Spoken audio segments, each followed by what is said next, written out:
Assalamualaikum dear students. I hope you all are fine by the grace of Allah. I am also fine, alhamdulillah. तो आज हम करेंगे practical number 10.7 जो कि chapter number 10 के related ही है। एसिड, बेसिस और न्यूट्रल सब्सटेंसेस आपने इस चैप्टर में पढ़े हैं। तो आज हम क्लासीफाई करेंगे सब्सटेंसेस को एज एसिडिक, बेसिक और न्यूट्रल। यानी कि हम कुछ सब्सटेंसेस लेंगे जो कि बाय नेचर एसिड होंगे, कुछ लेंगे जो बेस होंगे और कुछ लेंगे जो न्यूट्रल होंगे। जैसा कि पानी और इथेनॉल जो है ये न्यूट्रल सब्सटेंस के तौर पे एक्ट करेंगे। इसके अलावा हमारे पास है पोटाशियम हाइड्रोक्साइड और साथ में है सोडियम हाइड्रोक्साइड, जिनको हम एज अ बेस यूज़ करेंगे।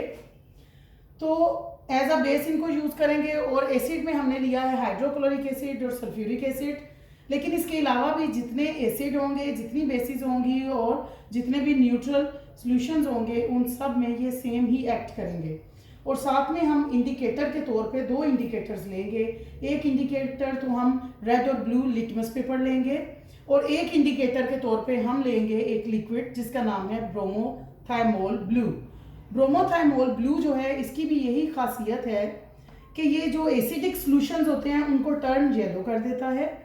जो बेसिक प्रॉपर्टी के होंगे उनको ये ब्लू कलर देगा और जो न्यूट्रल होंगे वो ग्रीन कलर के हो जाएंगे। तो चलिए मैं आपको दिखाती हूँ कि हमने किस तरह से मटेरियल्स लिए हैं और कौन सा ऑपरेटर्स हमने यूज़ किया है। तो देखिए, ये है HCl। कुछ बीकर लिए हैं, जैसे कि आपके ऑपरेटर्स में भी लिखा हुआ है कि हमने बीकर लेने हैं। तो ये सारे बीकर, ये रेड और ब्लू लिटमस पेपर हो गया हमारे पास। लिटमस पेपर के अलावा हमने सेफ्टी गॉगल्स इस्तेमाल करने हैं क्योंकि हम इसमें एसिड यूज़ कर रहे हैं और सारे के सारे केमिकल्स हैं। फिर इसके अलावा हमने कुछ टेस्ट ट्यूब्स लेनी है। तो ये रही टेस्ट ट्यूब्स हैं। टेस्ट ट्यूब्स को होल्ड करने के लिए हमारे पास ये होल्डर है। और इसके अलावा हमने जब ये ब्रोमोथाइमोल ब्लू सोल्यूशन यूज़ करना है तो हम ये ड्रॉपर भी यूज़ करेंगे। नहीं आना है बस।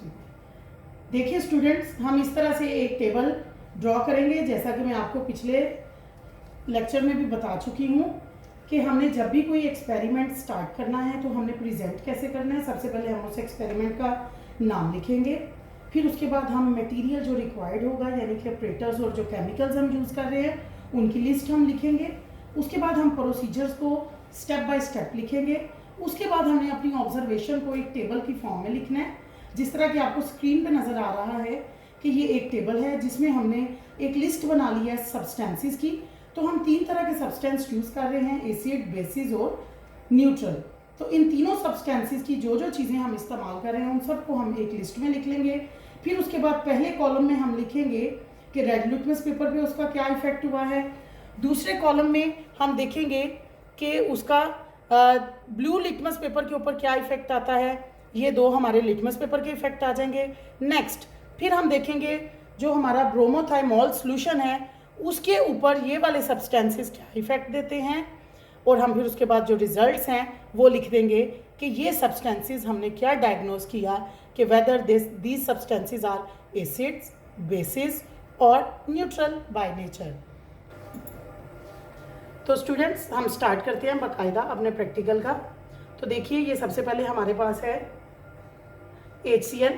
हम इसको HCl के सॉल्यूशन में डिप करेंगे। ये रेड लिटमस पेपर है। रेड लिटमस पेपर आपको पता है कि एसिड्स के अंदर कोई इफेक्ट नहीं देगा। तो ये देखिए, इसका कोई इफेक्ट नहीं आया।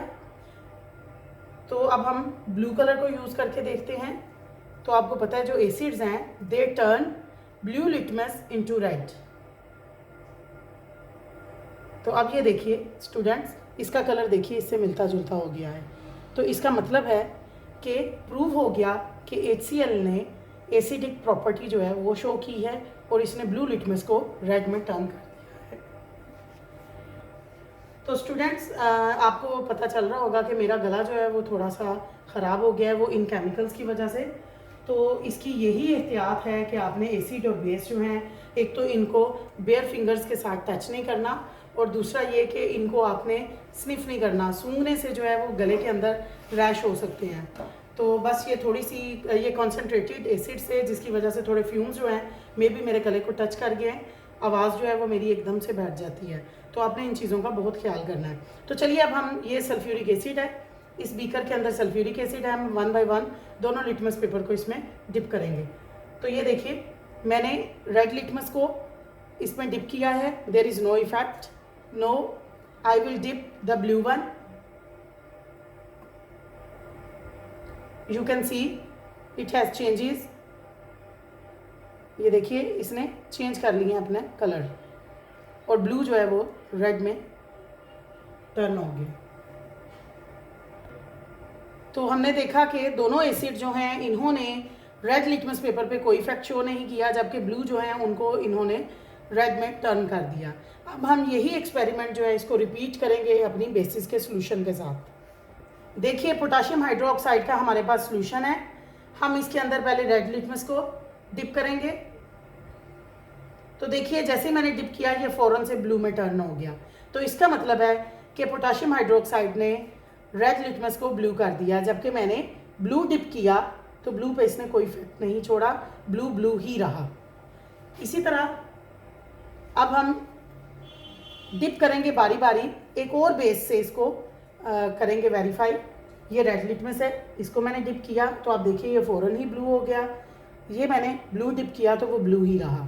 तो इसका मतलब है जो बेसिस हैं इनको जब रेड लिटमस में डिप किया जाता है तो ये टर्न ब्लू हो जाती हैं, जबकि ब्लू पे इसका कोई असर नहीं होता। डियर स्टूडेंट्स, ये देखिए हमारे पास इस बीकर के अंदर है वाटर और इस बीकर में प्रेजेंट है इथानॉल। तो हम दोनों में बारी बारी डिप करेंगे। पहले ये रेड लिटमस पेपर को मैंने डिप किया, you can see there is no effect on red litmus paper, respectively there is no effect on blue litmus as well. तो इसका मतलब है इथानॉल जो है वो एक न्यूट्रल सब्सटेंस है, इसने दोनों के ऊपर कोई इफेक्ट नहीं किया। ब्लू को डिप किया तो अब आप ये देखिए ना तो उसने रेड लिटमस पे कोई इफेक्ट किया है शो, ना ही ब्लू लिटमस पे कोई इफेक्ट शो होगा। तो इसका मतलब है इथानॉल जो है वो एक न्यूट्रल सब्सटेंस है, दोनों पे इसका कोई इफेक्ट शो नहीं हुआ। अब यही एक्सपेरिमेंट हम वाटर के साथ करेंगे। तो देखिए रेड लिटमस को मैंने टैप वाटर के अंदर डिप किया, फिर मैंने ब्लू लिटमस को टैप वाटर के अंदर डिप किया, तो इसका इफेक्ट भी आपको सेम नज़र आया है जैसा कि इथानॉल में था कि पानी में भी एक न्यूट्रल सब्सटेंस है, इसका भी दोनों तरह के लिटमस पेपर के ऊपर कोई इफेक्ट नहीं आता। डियर स्टूडेंट्स, अब हमने यही एक्सपेरिमेंट प्रूव करना है कि ब्रोमोथाइमोल सॉल्यूशन के ऊपर एसिड, बेस और न्यूट्रल सॉल्यूशंस जो हैं इनका क्या इफेक्ट होता है। तो ये दो टेस्ट ट्यूब्स हैं, मैंने एक के अंदर HCl का सॉल्यूशन ले लिया है, एक के अंदर मैंने हाइड्रोक्लोरिक एसिड ले लिया है। इसी तरह से हमने अभी जो पहले प्रैक्टिकल किया था वही वाले बीकर का सॉल्यूशन मैं इसमें ऐड कर रही हूँ।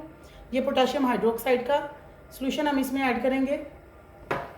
इसी तरह से यहाँ पे मैंने ऐड कर रही हूँ सोडियम हाइड्रोक्साइड का सॉल्यूशन,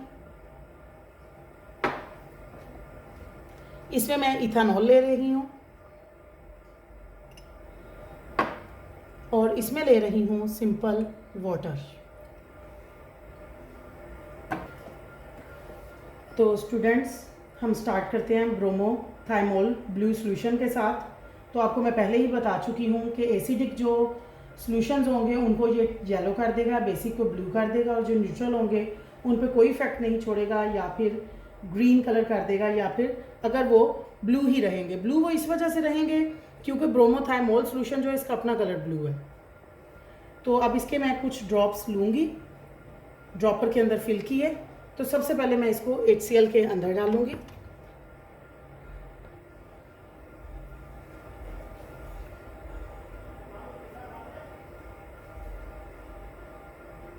तो इसको थोड़ा सा हिला लेंगे तो आप देखिए ये कलर इसका जो है वो येलोइश हो गया।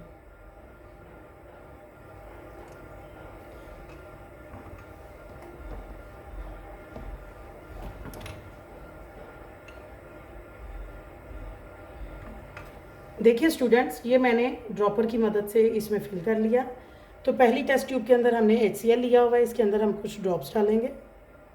तो ये देखिए ड्रॉप्स डालते ही ये येलो कलर में चेंज हो गया। ये देखिए येलो कलर प्रोमिनेंट नज़र आ रहा है। इसी तरह से कुछ ड्रॉप्स हम इसमें डालेंगे। तो ये देखिए ये भी प्रोमिनेंटली येलो कलर इसने देना स्टार्ट कर दिया। ये देखिए, तो इसका मतलब है ब्रोमोथाइमोल जो सॉल्यूशन है वो जब एसिड के अंदर ऐड किया जाता है तो वो टर्न येलो हो जाता है। तो येलो कलर जो है वो इस चीज़ को इंडिकेट कर रहा है कि ये एसिड्स हैं, यानी इनके अंदर हाइड्रोजन आयंस प्रेजेंट हैं। इसी तरह से जो बेसिस हैं वो हाइड्रोक्सल आयंस जो हैं वो शो करेंगे। तो हाइड्रोक्सल आयंस की प्रेजेंस में ब्रोमोथाइमॉल सोल्यूशन डालने से उनका कलर जो है वो हो जाएगा ब्लू। तो ये देखिए हम कुछ ड्रॉप्स इसके डाल रहे हैं, तो ये देखिए ये ब्लू कलर हो गया इसका। अगर मैं ज़्यादा डालती जाऊंगी तो सारे का सारा ब्लू हो जाएगा, लेकिन इजीली आप ऑब्जर्व कर सकते हैं कि ये ब्लू हो गया है। तो इसका मतलब है हाइड्रोक्सल आयन जो है वो प्रेजेंट है इसके अंदर। तो अब देखिए जो दूसरी बेस है हमारी, ये पोटेशियम हाइड्रोक्साइड थी, ये बेस सोडियम हाइड्रोक्साइड है।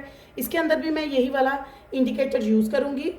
तो ये देखिए इसका ब्लू होना इस बात को शो करता है, ब्लू इंडिकेटर देने से ये पता चलता है कि इसके अंदर भी हाइड्रोक्सल आयन जो है वो प्रेजेंट है। तो हाइड्रोक्सल आयन की मौजूदगी में ब्रोमोथाइमॉल सोल्यूशन जो है ये ब्लू हो जाता है, और हाइड्रोजन आयन की प्रेजेंस में ये येलो हो जाता है, और न्यूट्रल सब्सटेंसेस की मौजूदगी में इस पर कोई इफेक्ट नहीं आता, या फिर ये ग्रीन हो जाता है।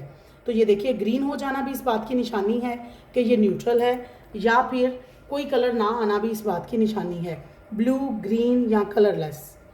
ये थोड़ा सा कलरलेस है, लेकिन जाहिर बात है ब्रोमोथाइमॉल जो सोल्यूशन है इटसेल्फ इसका कलर ब्लू है, तो अगर मैं उसमें ऐड करूँगी तो वो हल्का ब्लू या ग्रीन कलर उसको दे देगा। तो ये था हमारा आज का प्रैक्टिकल। तो इसका हमने रिजल्ट जो है वो इस तरह से लिखेंगे कि डिफरेंट थिंग्स या डिफरेंट सब्सटेंस। तो स्टूडेंट्स जब भी हम कोई प्रैक्टिकल परफॉर्म करेंगे तो रिजल्ट के बगैर, रिजल्ट लिखे बगैर हमारा वो प्रैक्टिकल कंप्लीट नहीं हो सकता। तो इसी तरह से हम इसका रिजल्ट भी जो है एंड में कोट करेंगे कि डिफरेंट थिंग्स, सब्सटेंसेस और कंपाउंड्स हैव डिफरेंट पीएच। तो आपने देखा आज के प्रैक्टिकल में कि किस तरह से एसिड्स जो हैं उन्होंने इंडिकेशन दी, बेसिस ने इंडिकेशन दी, और न्यूट्रल जो हैं वो कोई भी इंडिकेशन शो नहीं करते। तो चलिए मैं आपसे अब कुछ क्वेश्चंस पूछती हूँ, तो आप अपने आप को टेस्ट कीजिए कि क्या आपको उनके आंसर्स आते हैं। तो आपके माइंड में भी ये क्वेश्चन आ रहा होगा कि जो हमने मिथानॉल यूज़ किया है और इसके अलावा सोडियम हाइड्रोक्साइड यूज़ किया है, दोनों के अंदर ही हाइड्रोक्सल ग्रुप जो है वो प्रेजेंट है। तो फिर सोडियम हाइड्रोक्साइड जो है वो एक बेस है, जबकि मिथानॉल जो है वो क्यों एक न्यूट्रल करैक्टर जो है वो शो कर रहा है। तो इसका आंसर आप यूँ भी ज़हन में ला सकते हैं। मुझे पता है बहुत से स्टूडेंट्स के माइंड में ये बात आई होगी, तो मैं आपको इसकी रीज़न बताती हूँ कि जो सोडियम हाइड्रोक्साइड आयन है ये आयोनाइज हो जाता है सोडियम पॉजिटिव आयन और हाइड्रोक्सल नेगेटिव आयन की शक्ल में, जबकि जो मिथानॉल है ये आयोनाइज नहीं होता।